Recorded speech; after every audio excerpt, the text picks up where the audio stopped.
आज हम जिस मूवी को एक्सप्लेन करने जा रहे हैं उसका नाम है यंग एडम। मूवी एक ऐसे लड़के पर आधारित है जो कि अपनी सेक्सुअल डिजायर पूरी करने के लिए किसी भी लड़की की लाइफ को बर्बाद कर सकता है। ये कहानी प्रेजेंट और पास्ट दो हिस्सों में डिवाइड है, इसलिए इस कहानी को हम अभी दो हिस्सों में ही देखेंगे। अब हम फ्लैशबैक में जाते हैं जहाँ पर हम जॉय नाम के एक राइटर को देखते हैं जो कि एक बीच पर बैठा हुआ होता है और उसके सामने एक अकेली लड़की बैठी होती है जिसका नाम कैथी होता है। इसी तरह ये दोनों एक दूसरे को देखते हैं और जिसके बाद जॉय कैथी को अप्रोच करके उससे बातें करने लगता है, जिसमें कैथी भी इंटरेस्ट दिखाती है और थोड़ी ही देर में उन दोनों में बहुत अच्छी दोस्ती भी हो जाती है। कैथी जॉय को बताती है कि उसकी पिछली रिलेशनशिप डेनियल के साथ थी और अब वो मैरिड है, जिसकी वजह से हम दोनों की रिलेशनशिप अच्छी नहीं चल पाई। जॉय जो कि एक हैंडसम और चार्मिंग लड़का था, जिसकी वजह से कैथी को थोड़ी देर बाद जॉय से बात करके उसे वो बहुत पसंद करने लगती है और उसके मन में जॉय के लिए एक अलग तरह की फीलिंग आने लगती है। उसके मन में जॉय को लेकर नई उम्मीदें जगने लगती हैं।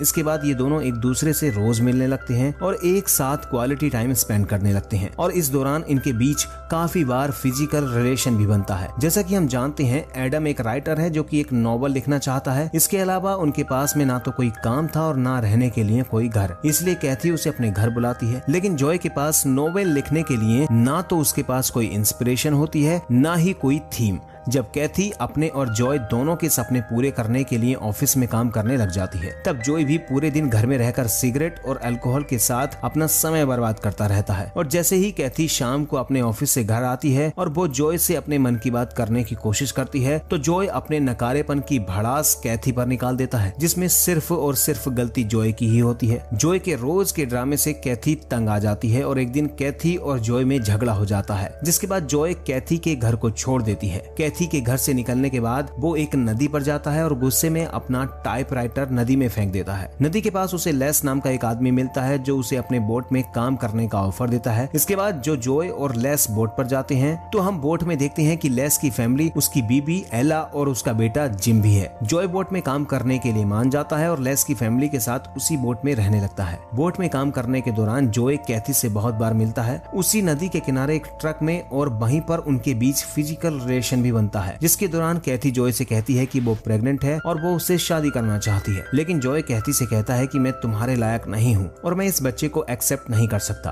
कैथी उसे समझाने की कोशिश करती है और इस दौरान कैथी और जॉय के बीच झगड़ा हो जाता है और जॉय वहाँ से रूठ कर चलने लगता है। तभी कैथी उसके पीछे आती है उसे मनाने के लिए, लेकिन अचानक से कैथी का पैर फिसल जाता है और वो नदी में गिर जाती है। तभी हमें पता चलता है कि कैथी को तैरना नहीं आता और रात का इतना अंधेरा हो रहा था कि उस रात के अंधेरे में जॉय भी उसे नहीं दिख पाता, जिससे कि वो कैथी को बचा सके। इसके बाद कैथी पानी में डूब जाती है और इस इंसिडेंट के दौरान जॉय बहुत डर जाता है और वो अपने फिंगरप्रिंट्स कैथी के बैग से हटाने लगता है और उस बैग को उस पानी के अंदर डाल देता है और उन कपड़ों को ट्रक के अंदर डालता है। इसके बाद हमें प्रेजेंट टाइम की कहानी दिखाई जाती है जब जॉय बोट में नदी किनारे बैठा होता है और तभी उसे कैथी की लाश पानी में तैरती हुई दिखाई देती है। जिसके बाद लेस और जॉय रस्सी की मदद से कैथी की डेड बॉडी को पानी से बाहर निकालते हैं और पुलिस को बुलाते हैं। इस दौरान जॉय को कैथी के लिए सिंपैथी तो आती है, लेकिन वो किसी को नहीं बताता कि वो कैथी को जानता है। जॉय के मन में कैथी के लिए सिंपैथी बहुत ज्यादा दिनों तक नहीं रहती, बल्कि कुछ दिनों के बाद जॉय की नजर लेस की बीबी एला पर पड़ती है और वो उसे चोरी छुपे देखने लगता है। हालांकि लेस और एला हस्बैंड वाइफ थे, लेकिन लेस के जुआ खेलने और शराब पीने की वजह से उनकी शादीशुदा लाइफ में बहुत सारी प्रॉब्लम्स थी। साथ ही ज्यादा शराब पीने की वजह से लेसा एला को शारीरिक सुख भी नहीं दे पाता था और शराब पीने के बाद वो अपना सारा पैसा जुए में उड़ा देता था, जिसकी वजह से एला लेस से हमेशा नाराज रहती थी। जॉय लेस और एला की पर्सनल लाइफ की प्रॉब्लम्स का फायदा उठाकर एला को सेड्यूस करने लगता है और वहीं एला को अपने पति से सुख न मिलने के कारण वो भी जॉय की तरफ आकर्षित होने लगती है। एक दिन लेस जिम को लेकर मेले में गया होता है।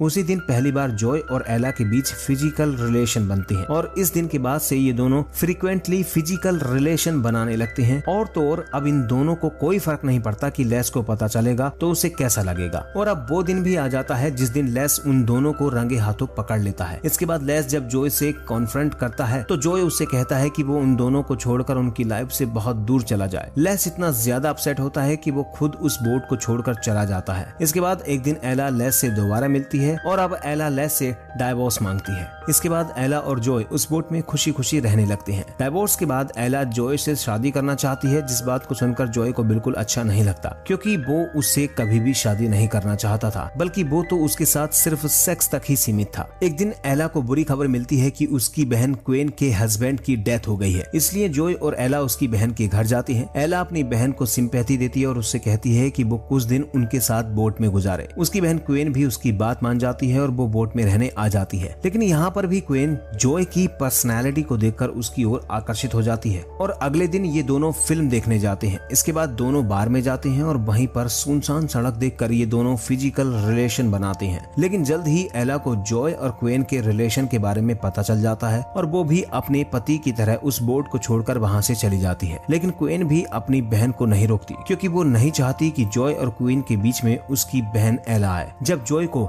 एला के बोट छोड़कर जाने की बात पता चली तो वो बहुत ज्यादा शर्मिंदा होता है और जॉय भी बोट को छोड़कर चला जाता है। जॉय के जाने के बाद क्वीन बहुत दुखी होती है और बहुत ज्यादा रोती है। जॉय दुखी मन से एक बार बार में जाता है। वहाँ पर उसे एक आदमी मिलता है जो उसे कम रेंट पर अपने घर में रहने के लिए ऑफर करता है और उसके बाद जॉय उस आदमी के साथ उसके घर जाता है तो वो आदमी उसे अपनी बीवी से इंट्रोड्यूस कराता है, जो कि उस आदमी की सबसे बड़ी गलती होती है, क्योंकि हम जानते हैं जॉय का नेचर प्लेबॉय की तरह है। वो फिर से वही करता है जिसके लिए वो जाना जाता है। उस घर के ओनर के जाने के बाद उसकी बीवी के साथ वो रोमांस करता है और उसके साथ फिजिकल रिलेशन बनाता है। इसके बाद कोर्ट का सीन आता है जहाँ पर कैथी के मर्डर केस की फाइल चल रही होती है और लेस और जॉय को भी उस कोर्ट में बुलाया जाता है उसके फर्स्ट विटनेस के तौर पर उन्हें गवाही देने के लिए। और यहाँ पर पता चलता है कि डेनियल को कैथी के मर्डर के आरोप में गिरफ्तार किया गया है। और हम आपको बता दें कि डेनियल वही आदमी था जो कि कैथी का बॉयफ्रेंड था और साथ में वो मैरिड भी था। डेनियल पर शादीशुदा होने के बाद भी एक्स्ट्रा मैरिटल अफेयर रखने और उसे प्रेग्नेंट करने और उसे पीछा छुड़ाने के लिए उसका मर्डर कर देने के आरोप में उसे गिरफ्तार किया जाता है। कोर्ट में जज को मिले सभी सबूतों से वो डेनियल को दोषी करार दे देते हैं, जबकि कोर्ट में बैठा हुआ जॉय जानता है कि डेनियल बेकसूर है, उसने कुछ भी नहीं किया है। इसके बावजूद भी वो कोर्ट में किसी को कुछ नहीं बताता, लेकिन वो एक अननोन पर्सन बनकर एक चिट्ठी तो लिखता है और उसमें बताता है कि कैथी की मौत एक एक्सीडेंट थी, उसे डेनियल ने नहीं मारा है। लेकिन कोर्ट उसकी इस चिट्ठी की तरफ कोई ध्यान नहीं देती और वो कोर्ट डेनियल को फांसी की सजा सुनाता है। हालांकि जॉय को डेनियल से सिंपैथी होती है, लेकिन वो फिर भी कोर्ट में कुछ नहीं कहता, क्योंकि उसे लगता है कि अगर वो कोर्ट में कुछ कहेगा